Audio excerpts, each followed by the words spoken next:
Yuk like dulu terus share ke grup atau story kalian. Novel Askadina nunggu dukungan kalian nih. Makasih ya. Wu Bolin melakukan perjalanan ke selatan menembus malam kutub yang dingin di Antartika. Meskipun suhu rendah tidak berdampak signifikan padanya, kecepatan yang tinggi di lingkungan ini menghabiskan banyak kekuatan fisik dan energi spiritualnya. Dia sebenarnya bisa saja berhenti setelah beberapa puluh kilometer dan langsung mulai menggali tempat tinggal di dalam es. Tetapi dia sangat takut akan kekuatan senjata pasukan Amerika dan khawatir akan mati di sini jika tidak berhati-hati. Jadi dia berlari hampir 200 km tanpa henti sebelum memilih tempat di mana bahkan penguin pun tidak terlihat. Dia menggunakan energi pedangnya untuk membuat gua es dengan diameter sekitar 1 meter dan kedalaman sekitar 30 meter. Setelah membelah gua es, ia menghancurkan semua pecahan es yang digali menjadi kristal es seukuran butiran pasir. Kristal-kristal es ini dengan cepat menyatu dengan salju dan es lalu menghilang. Wu Bolin segera melompat masuk. Untuk memastikan keamanan semaksimal mungkin, dia menggunakan energi spiritualnya untuk mencairkan sebagian es di dinding gua dan kemudian menggunakan energi spiritualnya untuk mengangkat es tersebut ke pintu masuk gua. Suhu yang sangat dingin, minus 60 derajat Celcius, dengan cepat membekukan kembali air yang telah diangkat oleh energi spiritual, dan Wu Bolin seperti ulat sutra, menyegel dirinya dalam kepompong. Pikirannya sederhana, dia hanya akan menunggu di sini sampai musim panas Antartika tiba. Adapun penjelajahan Antartika, dia harus menundanya tahun ini. Jika tidak, dengan energi spiritualnya yang terbatas, dia tidak akan mampu bertahan lama jika dia harus menjelajah di sekitar Antartika. Hal ini juga mencerminkan gaya Wu Bolin dalam melakukan sesuatu. Dia lebih memilih menyerah di tengah jalan daripada mengambil resiko tanpa pertimbangan. Setelah melakukan semua itu, Wu Bolin melayang turun ke dasar gua yang dalamnya 30 meter. Dia duduk bersilah, menahan napas, dan bersiap memasuki keadaan meditasi. Begitu memasuki kondisi meditasi, ia tidak hanya dapat menahan diri dari mengonsumsi biji-bijian, tetapi ia juga tidak membutuhkan udara sama sekali. Tanpa peralatan profesional dan pencarian menyeluruh, militer AS tidak akan dapat menemukan keberadaannya. Sebelum memasuki meditasi, Wu Bolin menatap langit. Meskipun di luar sedang malam kutub, aurora tampak sangat mempesona. Lapisan es setebal 30 meter tidak dapat menghalangi semua cahaya. Selain itu, struktur internal es yang kompleks memungkinkan aurora yang redup menembus masuk dan mengalami pembiasan yang tidak beraturan, memberikan suasana seperti mimpi di sekitarnya. Mengenang hari-hari yang sia-sia itu, ia tak kuasa menahan napas dan mengingatkan dirinya sendiri. Jangan terlalu larut dalam meditasi, agar waktu di luar tidak terasa berjalan terlalu lambat. Bangunlah sesekali, agar kau tidak melewatkan musim panas Antartika. Kikuchi Kohe dan yang lainnya tidak dibawa kembali ke stasiun penelitian Showa di Jepang, melainkan langsung dipindahkan ke stasiun penelitian McMurdo di Amerika Serikat. Di stasiun McMurdo, dia dan anggota timnya diinterogasi secara terisolasi oleh personel militer AS. Bahkan Goro Watanabe pun tidak memiliki kesempatan untuk mendekati ruang interogasi, apalagi berpartisipasi dalam interogasi tersebut. Isi interogasi militer AS juga sangat sederhana, dengan 2 pertanyaan inti. Pertama, mengapa mereka sampai melakukan upaya sedemikian rupa untuk menyembunyikan pergerakan mereka dari masyarakat domestik? Dan kedua, apa sebenarnya yang mereka cari di Antartika dalam skala besar itu? Kohe Kikuchi mengambil alih semua kesalahan. Penjelasannya sederhana, semua orang menuruti perintahnya, dan dialah yang menyuruh mereka menyembunyikan semuanya.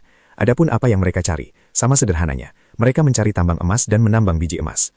Militer AS merasa intelijen mereka telah dihina secara serius setelah mendengar hal ini. Menambang emas di Antartika? Apakah ada tambang emas yang dapat dieksploitasi secara komersial di sini? Sekalipun ada, ini mungkin tempat paling sulit di dunia untuk menambang emas, bukan? Tanpa menembus lapisan es setinggi ribuan meter, bagaimana mungkin menambang emas dari lapisan batuan? Tetapi menembus lapisan es setinggi ribuan meter akan membutuhkan biaya jauh lebih besar daripada potensi keuntungan dari tambang emas tersebut. Terlebih lagi, tim peneliti Jepang sama sekali tidak dilengkapi dengan peralatan pengeboran canggih seperti itu. Menurut data yang diberikan oleh Kementerian Pendidikan, Kebudayaan, Olahraga, Sains dan Teknologi Jepang, peralatan pengeboran di stasiun Showa tidak dapat mencapai kedalaman pengeboran maksimum lebih dari 2000 meter, dan kekuatan peralatan tersebut hanya cukup untuk mengekstrak inti es dari kedalaman 2000 meter. Peralatan itu sama sekali tidak dapat mengebor batuan. Bagaimana mereka bisa mengeksplorasi dan menambang situasi saat ini dengan peralatan seperti itu? Selain itu, meskipun alat-alat ini dapat mengebor batuan, alat-alat ini tidak dapat digunakan untuk penambangan skala besar. Diameter mata bor hanya 122 mm, kira-kira seukuran mangkuk. Dengan lubang sekecil itu, bahkan jika ditemukan tambang emas, mustahil untuk menambangnya. Belum lagi biaya produksi, bahkan biaya bahan bakar peralatan pun tidak bisa tertutupi. Oleh karena itu, militer AS dengan suara bulat menyimpulkan bahwa Kohei Kikuchi pasti berbohong, dan bahwa dia pasti menyembunyikan tujuan sebenarnya. Oleh karena itu, para tentara Amerika ini mulai menyingkirkan anggota tim peneliti lainnya satu persatu. Mereka mencoba setiap metode interogasi yang bisa dibayangkan, tetapi gagal membuat orang-orang ini berbicara. Orang-orang ini bahkan lebih buruk daripada Kohei Kikuchi, yang setidaknya mengarang kebohongan untuk menghina kecerdasan mereka. Anggota tim peneliti lainnya sama sekali tidak mau membuka mulut mereka. Dalam alam bawah sadar mereka berpikir, kalian bisa membunuhku atau menyiksaku sesuka kalian, tetapi aku pasti tidak bisa mengungkapkan jati diriku yang sebenarnya. Inilah efek dahsyat dari sugesti psikologis. Hal itu dapat membuat orang meninggalkan segalanya dan hanya menganggap isi sugesti psikologis sebagai kebenaran mutlak. Segera setelah itu, pasukan SEAL Angkatan Laut AS berkumpul di stasiun McMurdo. Pesawat angkut militer yang telah dimodifikasi itu mendarat di atas lapisan es, dan para prajurit segera naik ke pesawat untuk menuju stasiun penelitian Jepang. Goro Watanabe meminta untuk melakukan perjalanan ke stasiun Showa dengan pesawat angkut bersama pasukannya yang menyerah, tetapi permintaan ini ditolak oleh Komandan Amerika. Dia berkata kepada Goro Watanabe, militer Amerika kini telah mengambil kendali penuh atas insiden ini. Anda hanya diperbolehkan untuk tetap berada di stasiun McMurdo, dan tidak diperbolehkan untuk terlibat. Personel militer kami akan mengambil kendali penuh atas stasiun Show Anda. Goro Watanabe merasa marah dan bertanya, mengapa? Ini urusan Jepang kita sendiri. Orang-orang kita, stasiun penelitian kita, staf kita ada di sini. Mengapa kita tidak diizinkan untuk ikut campur?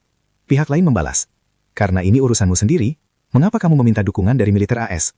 Jangan lupa, kami telah mengirim pesawat angkut, kendaraan lapis baja, dan tim SEAL untuk ini. Jadi wajar jika kami mengambil alih.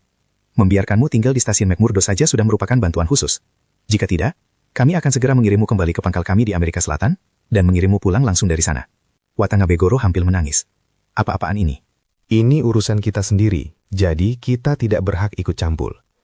Isu utamanya adalah sikap AS yang sangat otoriter. Saat ini saya berada di Antartika, bukan imigran ilegal di AS, dan tentara AS ini bukan staf ICE. Mengapa mereka memperlakukan saya seperti ini? Dia merasa tidak puas dan berkonsultasi dengan atasannya melalui telepon satelit. Ketika atasannya mendengar hal itu, mereka sangat marah. Kejayaan bangsa akan hancur total. Maka ia berkata kepada Goro Watanabe, saya akan segera meminta Kementerian Luar Negeri untuk mengajukan protes kepada Amerika Serikat. Anda tunggu sebentar lagi. Masalah ini tidak boleh dibiarkan sepenuhnya diambil alih oleh Amerika Serikat. Goro Watanabe berkata, mereka sudah mengumpulkan marinir. Mereka berencana pergi ke stasiun Showa dan membawa semua orang ke sini. Aku sama sekali tidak bisa menghentikan mereka. Ini keterlaluan, kata atasan itu dengan marah. Amerika Serikat benar-benar sudah keterlaluan. Saya akan mengajukan protes ke kabinet sekarang juga. Dalam keadaan apapun, kita tidak bisa membiarkan mereka mengambil alih stasiun penelitian kita sendiri.